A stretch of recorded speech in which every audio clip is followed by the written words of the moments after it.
Adriel here from GoodAudioTracks.com. Today I'm going to review two inexpensive audio adapters from Saramonic, the SR-AX101 and the SR-AX107. You might think these are audio mixers, but they're not. They're audio adapters, and they let you connect professional XLR microphones to 3.5mm inputs on cameras. Now there are a couple of good reasons why you'd want to do that. First, there are hundreds of high-quality microphones with professional XLR connectors, and XLR mic cables can be run a long ways with low noise. But most people just don't want to mess with a dual system, having to sync audio with every clip in post-production. And not only do these adapters let you record with two microphones at the same time, you have independent volume control for each mic. Plus, the AX107 gives you headphone output with volume control, phantom power for condenser mics, meters to set audio level, and a special output that handles the audio gain control built into some DSLRs. Any one of these features can improve the audio in your videos, but added all together, they make a serious increase in production value. Let's see how they work. Both adapters have standard 1/4-inch screw mounts on the bottom to fit your tripod head or quick release mount. The AX107 also has a 3/8 mount. Both have a thumb wheel and 1/4-inch screws so you can mount your camera on top of the adapter. The AX101 is a passive adapter, no battery required. Just plug in your microphone cable to the connector on the back. On the left side, you'll find switches for setting each input to either mic or line level. This is very useful if you're feeding from a sound system mixer to your camera. If you're only using one mic, you can switch the AX101 to mono and send signal to both channels in your camera. If you're getting hum in your audio, you can switch the ground and maybe eliminate it completely. Another nice feature is the 3.5mm aux input that goes to the right channel. This makes it easy to connect wireless receivers that only have 3.5mm output. Both adapters come with a patch cable to get signal from the adapter to your camera's microphone input. Use the volume controls on the front to adjust levels for each channel.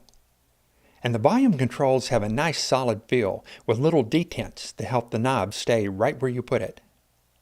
Use the audio meters built into your camera to set levels. Plug your headphones into your camera to monitor the audio recording. No battery means no added noise, and you'll never lose a take from a dead battery. But the AX101 cannot provide phantom power for condenser mics. So, you'll need to use dynamic mics like the Shure 58A or self-powered condenser mics. If you need phantom powering, then you're going to need to go with the AX107. Besides phantom power, the AX107 has built-in meters and headphone output. That may make it a better choice for cameras with no audio monitoring. The AX107 runs on a standard 9-volt battery. The battery tray is keyed so you always get the polarity right. Now if you run the AX107 with two condenser mics powered at 48 volts, and you have the AGC on and all the other features, you're going to burn through batteries pretty quick. But you still should get several hours from a good 9-volt battery. You'll get longer battery life if you don't need the AGC circuit, and most condenser mics will work on 12 volts.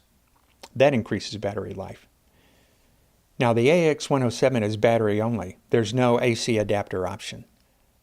There are XLR connectors for two mics, but no aux input on the 107. The front panel has a power switch and switches to turn the peak indicators off to save battery. And again, you have a switch to feed one mic to both channels for mono.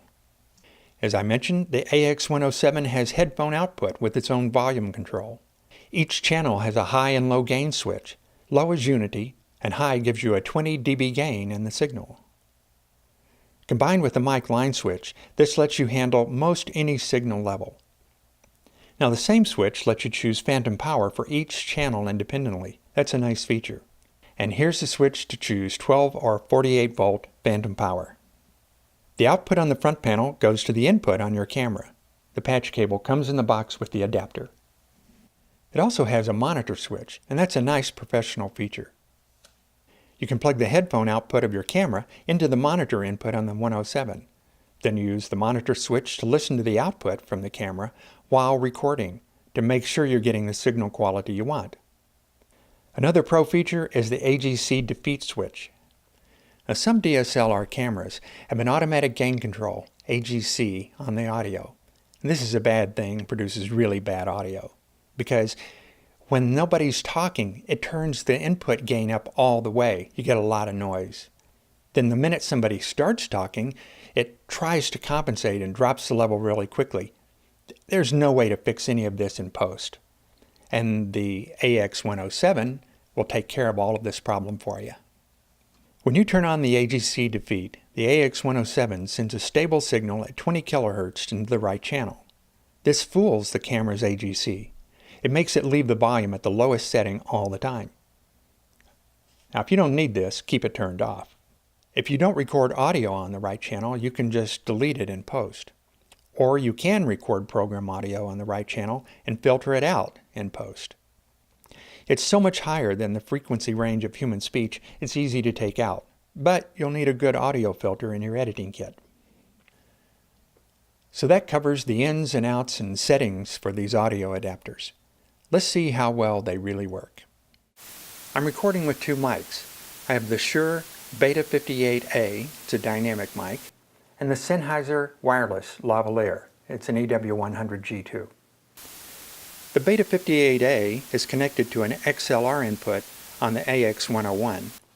The Sennheiser wireless is connected to the aux input on the 101, and I'm recording on a Blackmagic Pocket Cinema camera.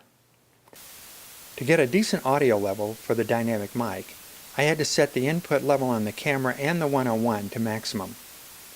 But I adjusted the output of the Sennheiser wireless to a higher level. That lets me lower the camera input level and make that channel cleaner. Let's check the noise. For this test, I'm using the Sennheiser wireless, but I'm matching it with a RØDE NT3 condenser mic. This time, both are connected to XLR inputs on the Saramonic SR-AX107, and we're sending 12-volt phantom power just to the NT3. I'm recording on the same Blackmagic Pocket Cinema camera, no problems getting the levels to match. The preamps in the 107, combined with the sensitivity of the NT3, makes a much hotter track. Let's check the noise level.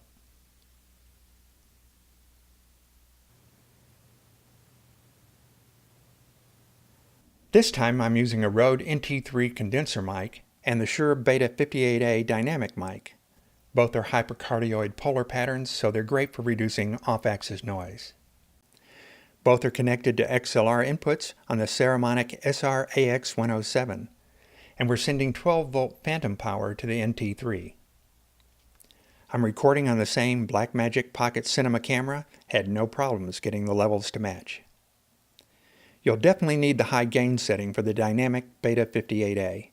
The RØDE NT3 has enough output that you can use the low gain setting. Now let's check the noise level.